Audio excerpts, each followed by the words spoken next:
Yes, yes, yes, yes. It happened. It happened. So now you people can stop complaining that Cena and Orton is going to be the main event of Mania. Anyways, what is up, YouTube? It's your boy, D-Walk71, replaced Day with a 4, and I am here with my WWE Elimination, oh my god, Elimination Chamber review for you guys. The second WWE pay-per-view this month, excluding the NXT specials. Now, this pay-per-view, honestly, it was alright. I mean, there was only two matches I liked out of this pay-per-view, mainly. The rest of the matches were like, and then some of them were like, oh, no, please, never again, like the Nikki Bella and Natalya match. But let's get into it as we go down the actual card. Let me get my notes out. So we open up, we had the pre-show match. I always go over pre-show matches. We had Kurt Hawkins versus Mojo Rawley.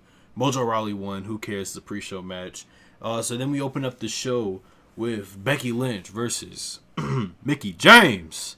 And this match, it was alright. I mean, it was cool. I like that Mickie James worked on Becky Lynch's arm the whole time, so it gave her like a something to go for the whole time, and to see try to Becky get over it. That was pretty cool. The match was alright. It wasn't a match. I kind of expected it to be a little bit better, but I'll give it some kind of a pass because this is like Mickie James' like first match on the main roster, excluding her NXT match with Asuka at TakeOver Toronto. This match was alright. It ended with Mickie James getting a roll up, which means we'll probably get more matches between these two. We might get a match at Mania. Maybe a tag team match with her and Alexa versus somebody. I don't know. Maybe a Fatal 4-Way match. I don't know. The next match we ended up getting was Apollo Crews and Kalisto versus Dolph Ziggler, a 2-on-1 handicap match, which is stupid. Why the faces double teaming the heel? It should be the other way around so that the face can't have something to overcome, because that's how it works. But I don't know. It's WWE. So the match, before the match even started, Kalisto came out. First Apollo Crews came out, then Kalisto came out, and my man's Dolph Ziggler attacked him from behind and threw my man's into the Minitron that's at the bottom. Just threw him, broke the Minitron, then got in there. It ended up becoming like a one-on-one match with Apollo Crews and Dolph Ziggler. It was an alright match. I mean, Apollo Crews, this is the first time I ever seen Apollo Crews not smile. This is the first time I've ever seen him not smile. It's crazy, bro. He came in mad, and he looked like he was ready to rip Dolph Ziggler's head off. Them going at it was okay, and then towards like the end of the match, Kalisto ended up coming back, and when he came in, he was selling his back like it was hurting. But then when he got tagged in, this man started doing all his like lucha moves. He started doing flips and jumping off the top rope and all kind of other stuff as if his back doesn't hurt. Doesn't make any sense. Apollo Crews ended up winning with that standing power bomb, whatever he calls it, that launching power bomb, and the faces win. But after the match, Dolph Ziggler attacks both of them, takes out Kalisto, then he takes out Apollo Crews, does the little Mark Henry thing where he puts the chair on your ankle, and then he stepped on the chairs, putting Apollo Crews in the white Hall of Pain. It was alright. I'm guessing we're probably going to have a Mania match between Ziggler and Apollo Crews soon. Hey, I mean, I don't know how that'd be. It's probably going to be like a Mania pre-show match or something. Let's see, what else? We have the Tag Team Turmoil match for the SmackDown Tag Team Championship matches. So we start off with the Trailer Park Boys, Heath Slater and Rhino, and they take on, this is so disrespectful, they take on Breezango dressed as military, like supermodel cops gimmicks, whatever, and they look so petty. Like, it was so bad. Like, they look horrible, and I feel bad because they actually had like military patches and stuff, and I know that probably offends a lot of people that are in the army, because these two guys have like stuff that like people work really hard. Not really digging the people really work really hard for those badges, and then they just have it on for a joke. I don't know. I hope they don't do this again. But it was funny at first, and then the match, the first, I guess, encounter, because it was like a gauntlet match. So it's two people starting the ring. One person goes, whoever gets pinned, the next person comes out, then so on, not vice versa, so on and so on. So we started with these two. It ended fairly quick with Heath Slater and Rhino taking out Breezango. Then the Vaudevillains came out. That ended pretty quick with Heath Slater and Rhino coming out. Then them Thugs came out, which is the Usos, And this is where it got interesting. It actually became more of Heath Slater and Rhino getting dominated to where they got eliminated by the Usos. Then American Alpha came out, and then these two tussled. I can see this being a match at Mania, by the way, the Usos versus the American Alpha at Mania for the SmackDown Tag Championships. Hey, it's money right there. So they end up going at it, and American Alpha ended up eliminating the Usos, but then the Usos attacked American Alpha, like destroyed them, threw Chad Gable into the stairs. They I forgot what they did to Jason Jordan, but they just destroyed them. Then the Ascension came out. My man's Connor does not care. He went up and just bumped into was it? I think it was Jimmy Uso, and he just looked at him and they kept walking. They ended up hitting the Fall of Man on them, and I thought they were gonna win the tag titles until Chad Gable broke it up, and then the American Alpha ended up winning and retaining the titles out of nowhere. It was an alright match. I mean, it wasn't really that much of a spot fest as I thought it was. For most of those multi-man tag matches or whatever, I was expecting more spots from it, but hey, it's whatever. American Alpha are still your tag champs. Man. Ugh. So then we end up having probably the worst match on the card, Natalya versus Nikki Bella. This match was boring. I'm not even going to give an analyst on this match. Just know it was boring, and it ended on a count out. And Daniel Bryan said that we're going to get a rematch on SmackDown Live this upcoming week. Just the match was just boring as all hell. The match sucked, okay? I'm just going to keep it real. The match sucked. The build up for it was nice at first when Natalya cursed at Nikki Bella and talked about John Cena was going to leave her and all this, but the match just did not translate with the promos and stuff.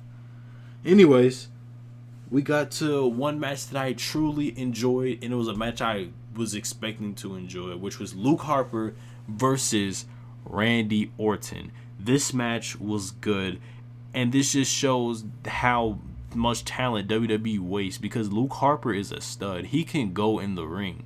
If I was watching him in the indies when he used to go by Brody Lee, and I seen the kind of stuff he can do. This man can do suicide dives, as we saw tonight.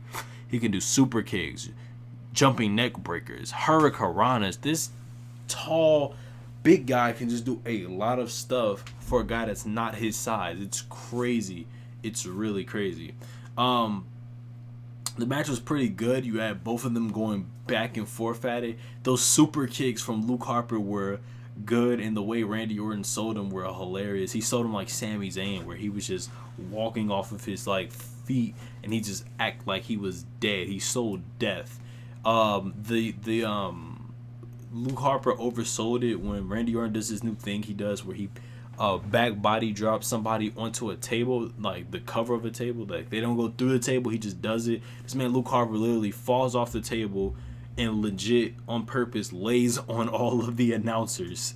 And then when Luke Harper went for a suicide dive, he hit Randy Orton with the suicide dive. Randy Orton literally jumped over the announce table and went into the I think it was the German commentators. And I was like, bruh, they just oversold it. And the best part was when Randy Orton hit the RKO on Luke Harper. This man hit the RKO on Luke Harper. Luke Harper literally sprung up in the air, and then he pinned him for the 1, 2, 3. The match was nice. It was good. Their match on SmackDown Live was pretty decent, to be honest. So them going at it, they have some good ring chemistry, as I can see. And it just shows, once again, Luke Harper can go in the ring. You just have to give him something, and he can go. And y'all see how much time you wasted with him over these years.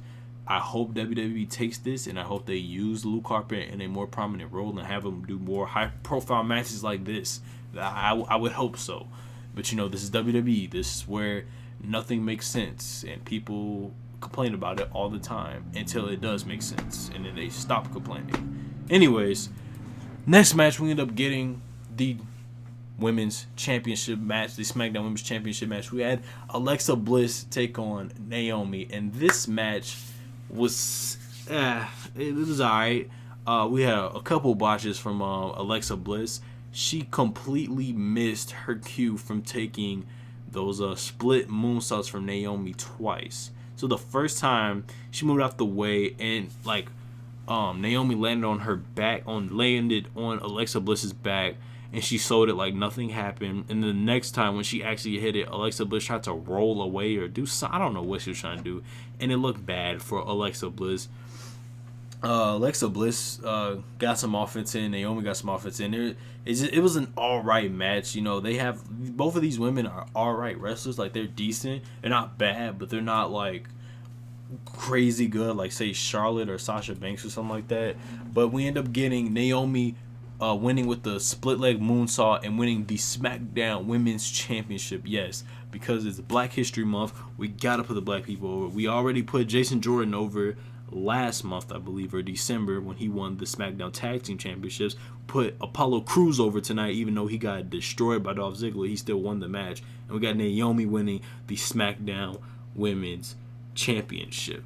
And the New Day are the longest reigning tag team champions in WWE history. Boom. We got a lot of stuff going. WWE, man, y'all doing us good. Y'all doing us black people good with some of this stuff that's happening. And Sasha's like a 3-time women's champion, and Rich Swann is like the 3rd cruiserweight champion. Hey, man, hey. I'm just saying. We just need, a world champion, a black world champion, and I'll be good. That isn't The Rock. But yeah, the match was all right. I would love to see what they're gonna do with Naomi, because I knew from just watching that Naomi was gonna win the title, because she kept mentioning it, and the way they were building her up as being an underdog, being underutilized, and she's tired of that. And then I was watching Talking Smack, and she was like, it would be amazing to go into WrestleMania in your hometown, in my hometown of Orlando, as the women's champion. And she won it, and then she said she's going into WrestleMania as the women's champion, which is her hometown. So that's great for Naomi. I'm happy for her. I'm great that she's women's champion. I've actually been a fan of Naomi. Like, I've seen her, and I'm like, okay, she can do good. I'm proud of her. I'm happy for Naomi. So then the next match we end up getting, the main event of the evening. The reason this pay-per-view is named after this match. We have the Elimination Chamber match. All new Elimination Chamber match. But let me talk about how clean the Elimination Chamber match, not the match, the new Elimination Chamber set is. So the original set was very circle-ish and roundish. This time it's in a square, but they made a lot of modifies to it. So let's start from the top. They have a giant circle, and it has a WWE logo on it. So when they do the sky cams, when they want to show who's gonna come out the pods, you can see the giant WWE logo. They even added lights on all of the pods, so whoever gets picked, it's not a strobe light like it was before. Whoever gets picked, it's a whole light going around that pod. The next thing, the pods are in a more square shape. It looks more of a chamber than it did before, and it's 2 doors to get out this time. And they actually have cameras inside of the pods now, so like you can see the wrestlers as they're getting ready for their matches. They have more spider cams around it. I don't know if they had that before. I don't remember them having that before. One disadvantage though is that they got rid of the steel floor, and now they have padding on it, but it still looks painful from that one move Dean did to AJ Styles. It sounded like it hurt. Also, the pods don't have straight chain on it that makes you slip like Kalisto did 2 years ago on the Elimination Chamber match, where he fell in the chamber, went through his balls, and he messed himself up. Now it's actually like standable. You can stand on it and jump off it if you want to. And there's glass, like the where the pods are, the glass continues up. It continues up. So during the match, I believe it was Dean and somebody else. I believe Dean and AJ Styles, and they were standing on top of a pod, and like Dean slammed his head into the glass. So now you can inflict more pain. It's safer, but you can still inflict more pain in this Elimination Chamber match. So let's go over the spots everybody went in, eliminations, and all that kind of good stuff. So we start the match. The first person to come out was Dean Ambrose. It was Dean Ambrose. Then it was Baron Corbin, Bray Wyatt, The Miz, AJ Styles, and Cena. The champion goes out last. Excuse me, I'm sorry. And then we get in the match. We start with AJ and Cena, and they go at it. They start hitting their moves real early, with AJ Styles hitting that fireman's carry neck breaker thing that he does. They went at it for a couple minutes. Then the third entrant was Dean Ambrose, and Dean Ambrose came in high. He came in taking out everybody, did not care. He was just destroying everybody. Did one move, I believe it's that move where Dean has you in a suplex position and then he throws you up and just flips you on your back. He did it to AJ, and AJ landed on the padding. And look, the padding looked soft, but it sounded like it hurt like nothing else. Sounded like it hurt like nothing else. Then you had Baron Corbin. No, not Baron Corbin. You had Bray Wyatt come out at number 4. He came in and did his work. You had Baron Corbin come out at number 5, and then you had The Miz come out at number 6. The Miz legit stayed in his pot the whole time until Dean Ambrose got eliminated. Well, until it was time for him to eliminate Dean Ambrose. Like, I wish they had the show right here, and then like in the the bottom like left or right corner is The Miz's face, because his face the whole time was the same. He just looked shocked, like he did not want to be here. He looked scared. So let's talk about just some of the high spots. We had this man Cena and AJ climb the Elimination Chamber, the chains, and they're fighting each other on the chains, and then Cena gets knocked off. He gets knocked off. Now, if this was the OG Elimination Chamber and he fell on that steel, this man would have died. But since it's padding, it hurts less. A lot of like flying spots happened tonight. You had Dean Ambrose jumping off of a pod and then getting hit in the face by Bray Wyatt. Let's see. What else happened? Those little spots where they do is somebody does a power bomb, which also turns into a superplex or something. They did one of those spots. Let's see what else happened. Baron Corbin setting up for a Mania match, as you can see. So we have Baron Corbin get eliminated by Dean Ambrose via roll-up, right? And then Baron Corbin goes off, destroys Dean Ambrose. He throws him through the plexiglass in the chamber, puts this man in the ring, beats him up. I believe he had an end of days, just destroyed him, left, and the Miz ended up pinning the Dean Ambrose because, since Dean took Miz's Intercontinental Championship, might as well take away his spot to become WWE Champion. And this also sets up for a match between Baron Corbin and The Miz. Not Baron Corbin. Baron Corbin and Dean Ambrose for the Intercontinental Championship. Hopefully Baron Corbin wins it, and now he's the Intercontinental Champion. That would be a very interesting title run if they decide to do that. I would very much get behind that. So then The Miz ended up pinning Dean Ambrose, eliminating him out of the match, and it's down to 4. Miz, AJ, Bray, Cena. And then Cena quickly eliminates The Miz. Then it's down to Cena, Bray, and AJ. And they go at it. It even got to a point where they teased a double team between AJ and Bray. And then Bray said, "No, I'm trying to win this title." Boom. Takes out AJ Styles. Then Cena comes in, hits a double, 5-knuckle shuffle. I'm just like, what? This is crazy. We even have Styles hit a Styles Clash on Cena. But, that move isn't protected like that anymore. He kicks out. But somehow, out of nowhere, Bray hits a Sister Abigail on John Cena and eliminates him. And I lost my mind. Because I kind of knew Wyatt was going to win, but I thought it was going to be Wyatt and Cena as the final two. And we instantly confirmed we're getting a new WWE Champion. So it's down to AJ Styles and Bray Wyatt. And they go at it for a good couple of minutes. They really go at it. You had Bray Wyatt clotheslining the soul out of AJ Styles. You had AJ Styles hit a nice Pele kick onto Bray Wyatt. You just had a nice clash of moves going at it until Bray Wyatt caught AJ Styles trying to hit a phenomenal form into a Sister Abigail. 1, 2, 3. Bray is your new WWE Champion. Now, to all the people who cried and were sad that they were going to get Cena versus Orton again, this is why you have to be patient when stuff like this happens. Don't sit up here and complain and, I'm going to cancel the WWE Network because I'm getting Cena and Orton again. And then you're all happy when Bray wins the title and we get Bray versus Orton, knowing Cena wasn't going to have a very good high-profile match at Mania. Stop crying all the damn time. It's like, come on now.